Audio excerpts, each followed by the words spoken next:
Hello mga katropa! Sa content na to, magluluto lang tayo ng merienda natin dito sa Ghana, Africa. Holiday ngayon, kaya nandito ako sa bahay, sa kitchen. So, kagigising ko lang. So, magluluto tayo ng ating merienda. Andito tayo ngayon sa kusina, mga katropa. Pakita ko sa inyo ang aming kusina.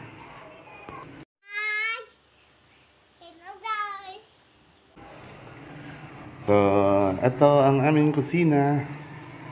Ayan, mga katropa. Ayan, magluluto tayo. O, dito sa labas, may terrace. Ayan, may terrace. Medyo pahapon na. Hapon na rito. Magdidilim na nga eh. Ayan. Medyo na-late na ng konti yung ating merienda kasi napasarapan tulog kasi umulan kanina. Ayan, medyo makulimlim na maulan kanina. So ang iluluto natin ay isang hindi ko alam kung ano pangalan nito, pero ito ay merienda. So meron lang tayong sibuyas, bawang, tapos meron tayong paminta, tapos meron tayong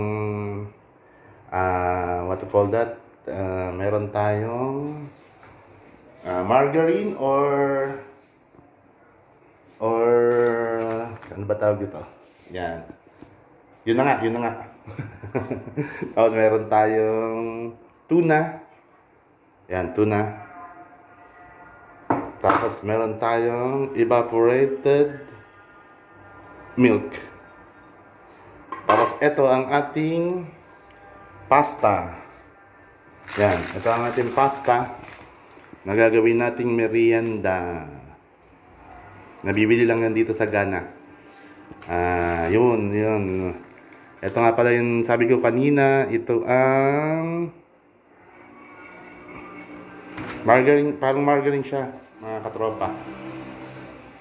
So, ayan, start natin ang pagluluto. Sa kawali na lang tayo magluto, mga katropa. Ayan ang kawali, painitin lang natin. Ay, siya nga pala mga katropa, maglalagay din pala tayo ng olive oil sa ating niluluto. Yan, olive oil gagamitin natin langis. O panggisa natin olive oil. So ayan mga katropa, nilagay lang natin muna ang bawang. Yan. Brown lang natin ng konti ang bawang, mga katropa. Pasensya na at ako lang mag-isa ang nag-video rin sa aking vlog. Yan.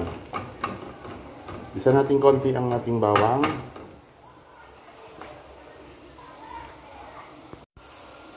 Ayan mga katropa, nilagay na rin natin ang ating sibuyas. Nilagay na rin tayo ng sibuyas dyan sa ating ginisa. Pag medyo maamoy na siya, maganda na yung amoy, aromatic na yung amoy, yung lumabas na yung kanyang aroma. Yan mga katropa, pwede na natin lagyan ng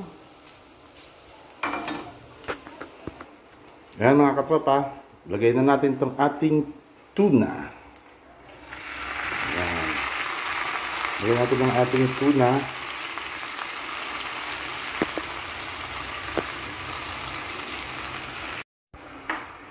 Ayan mga katropa, halo-haloin lang natin ang ating tuna na inilagay.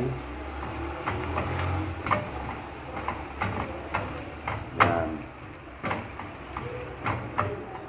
Igisa-gisa lang natin siya ng konti. After tuna, yan, after ng tuna, lagay na natin ang ating pasta. Ayan mga katropa, ang ating pasta. Lagyan natin ang ating pasta. Yan. Direkta na mga katropa ang ating pasta. Ayan mga katropa, diretso na. Lagyan na natin ang pasta. Hindi lang siya kasya sa ating nilagyan. After ng pasta mga katropa, ilagay na rin natin ang ating gatas. Evaporated gatas. Ayan. Rekta na rin mga katropa. Ayan, lahat rekta na yan.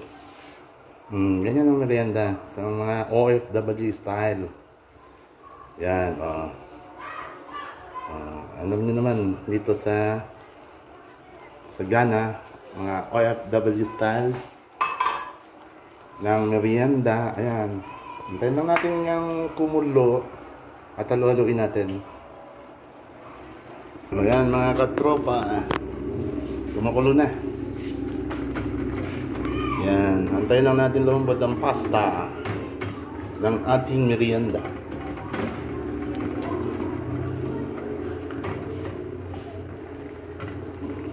Halo-halo lang hanggang sa lumambot.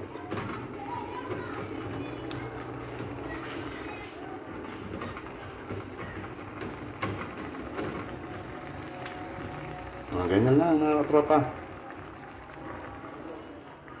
Pagluto ng merienda.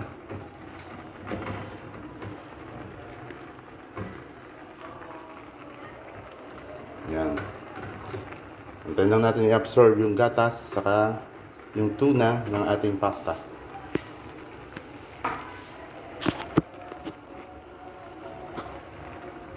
Kumukulo-kulo na.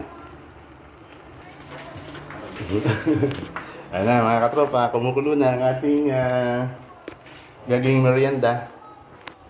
Antayin na natin ma-absorb ng pasta yung gatas at yung tubig, saka yung tuna.